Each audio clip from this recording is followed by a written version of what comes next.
زما محترمو مشرانو دوستانو قابل احترام میندو خويندو ستاسو وړاندې د زیارت پروز په دې ټیم په دې وخت د قرآن حدیث او فقهي مسایلو درس کیږي او تاسو یې نهایت شوق او ذوق سره اورئ. پته ستاسو د ټلیفون لګي چې تاسو ټلیفون کوئ او د شرعي مسایلو تپوسونه کوئ. منګ هم کوشش کوو چې داسې سیاسی یا اختلافي خبره بیان نشي چې امت کې توڑ پیدا شي، ځکه چې توڑ ولا ډیر دي، ځکه چې توڑ خبره کې ته مشهورېږي، چې توڑ خبره کې د بل خلاف ستا ویورز لایکرز سبسکرایبرز زیاتی، او که ته خبره کې د قرآن د حدیث 5 وخت موس کوي، شرعي پرده کوي، د فحاشۍ نه ځان وساته، الله ته جاړئ، د قرآن ډېر تلاوت کوي، دا څوک هم نه شیر کوي. د چا خلاف تقریر وکړه یا د اجماع نه خلاف یو خبره میدان ته راوله لکه د فلانی او د فلانی په شان، نو ستا ویډیو به ډېره تیزه لاړه شي. خو بهرحال وقلیل من عبادی الشکور، عقلمند خلق، الله والا خلق، دیندار خلق، مسلمانان مزګزاره په اصول، په اخلاق، په پرنسپلز، اټیکیټس چې چلیږي، دا خلق کمی. و اکثرهم لا یعقلون، اکثر خلق بے عقل و اکثرهم لا یعلمون، اکثر بے علم.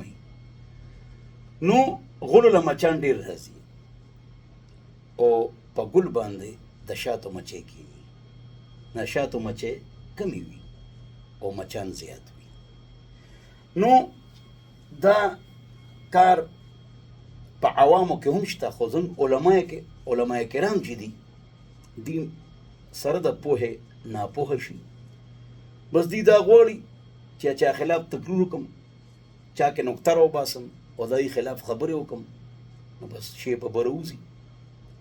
اگر چې کمنټس کې هغه وشرمېږي، په خواصو کې هغه وشرمېږي، په خواصو کې هغه ذلیله شي، خو پوهېږي نه، پوهېږي نه.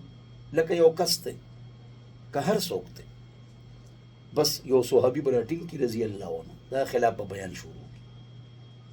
صحابه خو زموږ د سر تاجونه دي، بس خلک په سره په جنګ شي.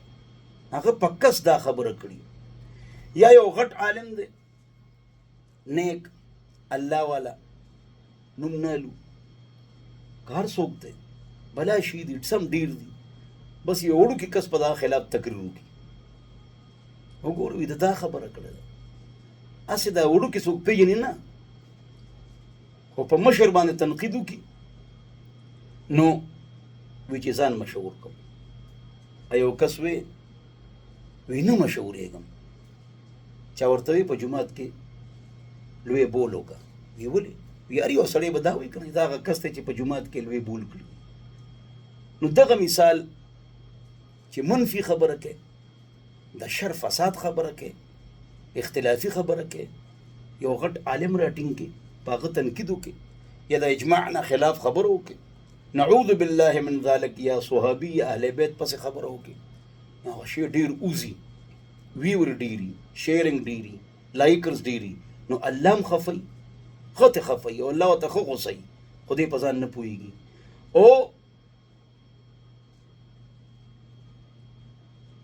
معاشره کې اب عزت ای خو پوهېږي.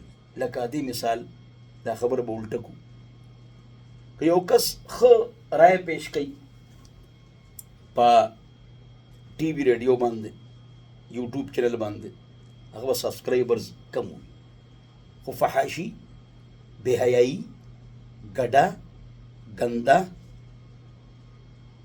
ویوز، کلپس، مضمون، خبرې، ویډیو ډېره وځي. ولې؟ د هغې وجه دغه ده چې زما محترمو ویلوی بولو مچان ډېر راځي او په ګل باندې د شاتو مچۍ کېږي، او د شاتو مچې کمی دي او مچان زیات دي.